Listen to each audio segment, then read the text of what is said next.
spell your last name, please? Kristyn Sigler, first name Kristyn, last name Sigler, Sigler. Thank you. Mr. Warren. Thank you, Judge. Ms. Sigler, how do you know about the Swan Boat Club? I worked there since about 2018. My sister is also a member there. In what capacity did you work there?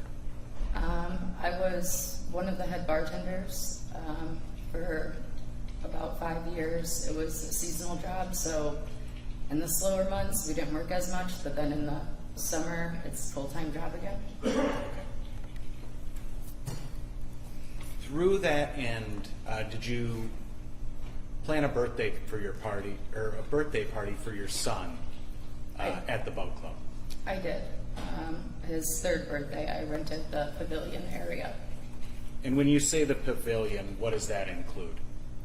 So there's a main building, which is the boat club and the bar, and then there's what we call a breezeway, which is basically like a garage door entryway to another building that private parties are hosted or other functions. And do you refer to the building as the pavilion or the area out back as the pavilion?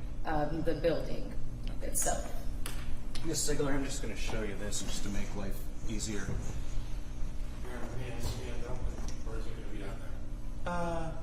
It could be on there too, but just so you've seen it. Okay. Yeah. Does this look familiar? Yes. What is this property? The parking lot area and the pavilion of the boat club. Okay. This has been marked as People's 9K.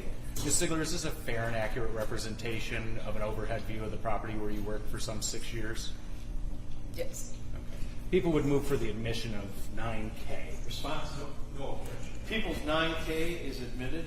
And I'm just going to leave this here for the jury to have something to understand when you're talking about locations and things like that. Could we bring 9K up?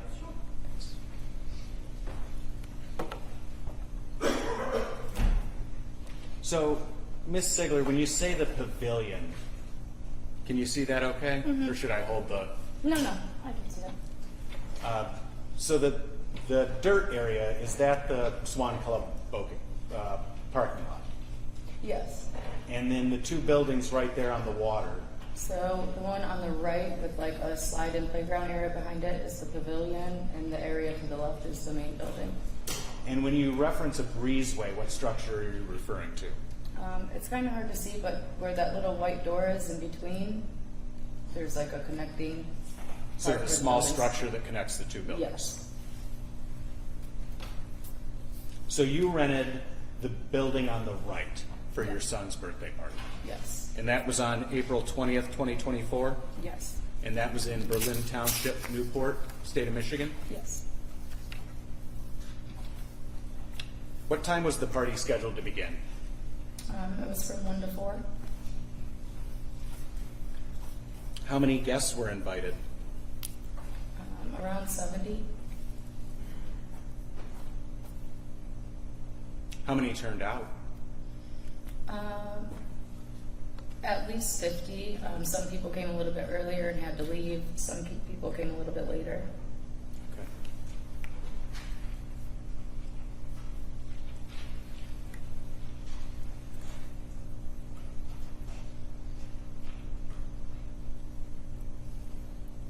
Are you familiar with Mariah Dodds?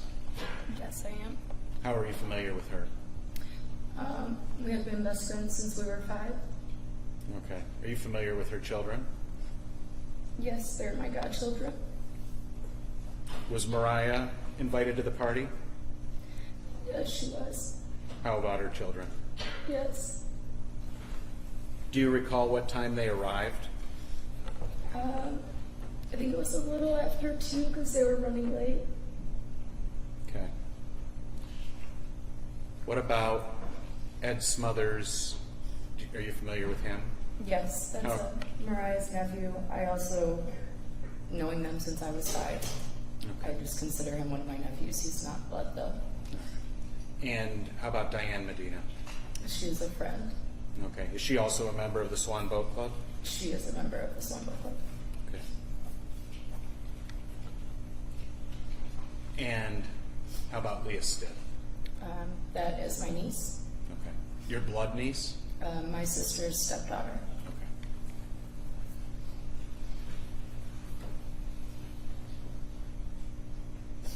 So the party began at 1. Is that correct? Yep. And Mariah and her children arrive around 2 p.m. Is that correct? Yep.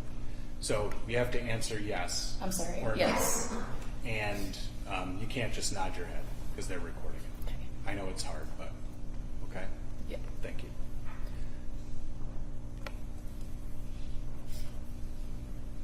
So approaching 3 a.m. or 3 p.m., what was happening at the party? We had just got done singing Happy Birthday. It was around 2:40, 2:45. We sang Happy Birthday. And the entertainers were going to be leaving, so I told everybody just to continue to play, and that there were little cake pops instead of real cake, so just grab one of those and continue playing. I didn't really have a sit-down dinner, you know, it was just kind of buffet style, eat as you go. So we had just got done singing Happy Birthday, and everybody was just back to enjoying the party. Okay. And did you go outside at some point on the phone? I did. I received a phone call from my friend Amy because her children and her husband were there, but she couldn't make it. So I was FaceTiming her just to show her everything and catch up with her for a minute. Okay. Did anything out of the ordinary happen then? Yeah, there was very loud, what sounded like a bomb. And I was right by the door, so I ran in, and it looked like a bomb at that point. I didn't know what happened. There was just my son and his cousins right in the doorway. And so I got them outside, and there was just debris everywhere. Was there dust in the air? Was it hard to see? Yes, there was a lot of dust still floating around. Some lights were flashing. After you got your son and the other children outside, what did you do then? I went back in and found Diane Medina and my niece Leah on the ground. So I started picking the debris up off of them and trying to help with them. What happened then? Then I seen one of the little girls got put on top of the bar because she was thrown behind it. And so I got her off the bar and set her down next to somebody that she knew. And then I seen Marshella coming around the side of her car. Well, let's hold on and back up. So where are the little girl and Diane and Leah? Where are they in relationship to the vehicle? The vehicle was pushed all the way in front of them, so when I came in the back door, immediately Leah was on the ground, then Diane Medina. The car was shoved up, and the little girl, after I started pulling stuff off, she got set on top of the bar, like right in front of me kind of, so I took her off. And so at this time, you're inside the event space. What is the tenor inside? What's it like? Is it completely silent? Is Oh, no. There was screaming, yelling. I accidentally stepped on Diane when I was trying to help her, so we were trying to maneuver around people without hurting them. Yeah, it was just chaos. So you indicated at one point you saw the defendant. Yes. Did you know the defendant prior to this? Yes. How did you know her? She comes into the Swan Boat Club where I worked. Okay. Do you see the defendant in the courtroom here today? I do. Could you point her out for the jury? And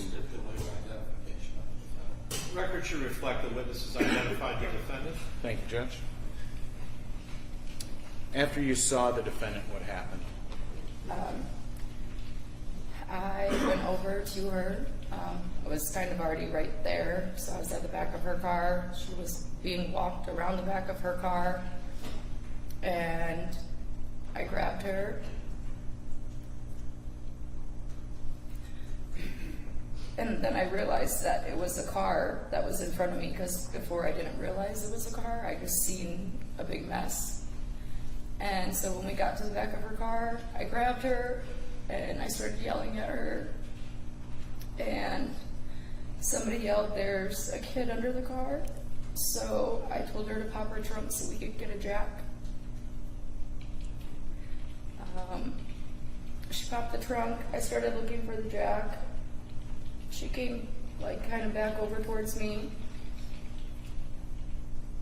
I grabbed her again and was yelling at her kind of close to her face, and she said, "Tweety, where's Don?" Which Tweety is my nickname, and Don is her husband. So at that point, her talking to me, I could smell alcohol on her. I kind of realized like she just drove her car into the building. So at that point, I told her just to get the F away from me, and I threw her down.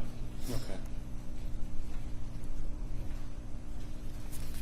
You testified just a moment ago that at some point people started yelling, "There's a kid under the car." What did you do as it related to that?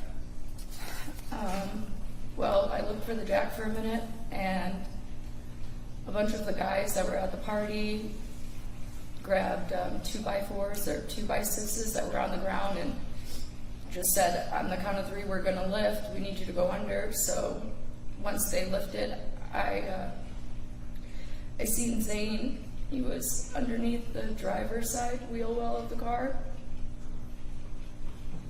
and he was reaching out. So when they lifted, I got underneath it and pulled him out, and it felt like for 5 minutes, but it was just a few seconds. I put him on my lap, and the back of his head was bleeding. His arm was just kind of limp and all bloody, and he had blood on his shirt and his face. But I asked him if he knew who he was, and he said, "Yeah, Zane." And I said, "You know who I am?" He said, "Yes, God, Mom." And then somebody yelled, "Tweety, there's another."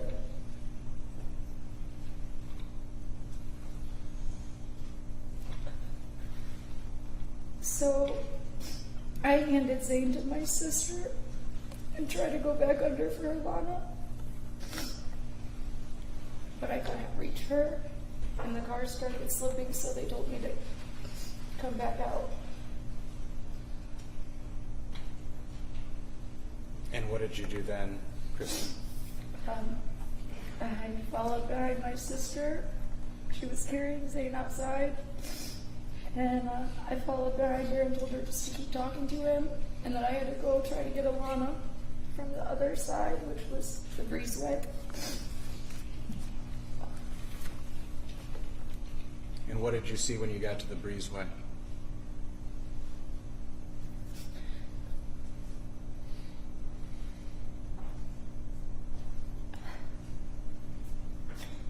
In the door frame, Alana was wedged in between it.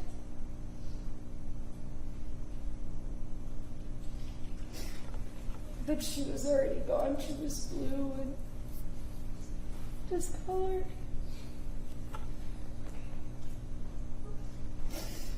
And Edward, which is her cousin, was laying in front of her, and her mom was laid up against the wall a few feet away from them.